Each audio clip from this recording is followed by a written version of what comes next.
Ce jour-là, l'escalumade, le brouillard qui monte de l'océan pour rentrer dans le bassin, se pose à Gujan-Mestras.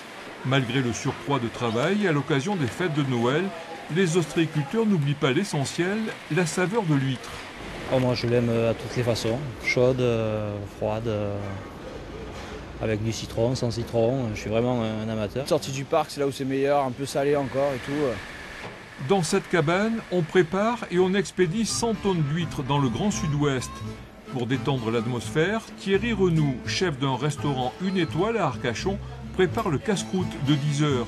Au menu, l'huître pochée dans un bouillon de foie gras au café, mousse de lait et écrasée de topinambour fumé. Le café, c'est tellement subtil avec l'huître que ça va se passer tout seul. Cet amoureux du bassin a aussi d'autres recettes dans sa poche. En huître chaude, on la travaille avec des chamallows. On fait des chamallows d'huîtres tièdes, on poche des huîtres. On la sert avec une émulsion au sauterne et au safran. On fait des huîtres qu'on ouvre au four, dans la coquille. Et on les met un jus de cresson et on fait des escalopes de foie gras cru dessus. Ça se marie très très bien. On sent pas franchement le café, mais tout se confond. C'est génial. C'est vraiment délicieux. Moi, je suis pas une grande fan du café et je trouve que ça se marie vraiment très très bien. C'est vrai que c'est subtil. L'huître, c'est un mollusque qui se déguste depuis la nuit des temps.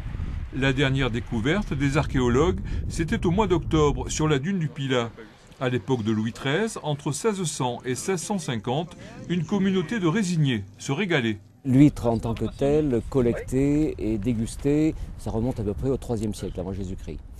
Ensuite, ce sont les Romains surtout qui ont collecté l'huître. On a découvert dans des villas gallo-romaines des restes de coquillages, des bassins dans lesquels on conservait l'huître, en faisant venir de la neige des Pyrénées, dans tout le sud de l'Aquitaine.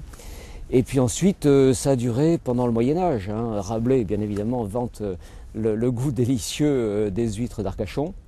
Mais si vous voulez, la naissance de l'ostréiculture industrielle, telle qu'on la connaît aujourd'hui, c'est Napoléon III, il n'y a pas de mystère. L'huître joue la star aussi dans les plus grands restaurants. À Bordeaux, Stéphane Carrade la propose à toutes les sauces grâce à ses souvenirs d'enfance. Je suis pyrénéen, mais mes grands-parents habitaient le bassin, donc c'est une histoire ancienne.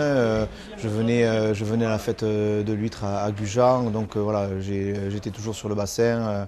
Et donc c'est vrai que moi j'ai très rapidement mangé des huîtres, même enfant. Donc c'est quelque chose que j'aime beaucoup, et surtout celle du bassin d'Arcachon, bien sûr. Le produit phare du bassin aurait des vertus surprenantes, à condition d'en manger régulièrement. On dit que c'est aphrodisiaque aussi. Je confirme. Alors mon mari en mange tous les jours. Ça va bien. Vous savez, l'huître est très bonne pour la santé. Le bassin d'Arcachon est une des zones de France où il y a le plus grand nombre de centenaires. Près de 70% de la production sera vendue pendant ces fêtes, alors pas d'hésitation, consommez sans modération.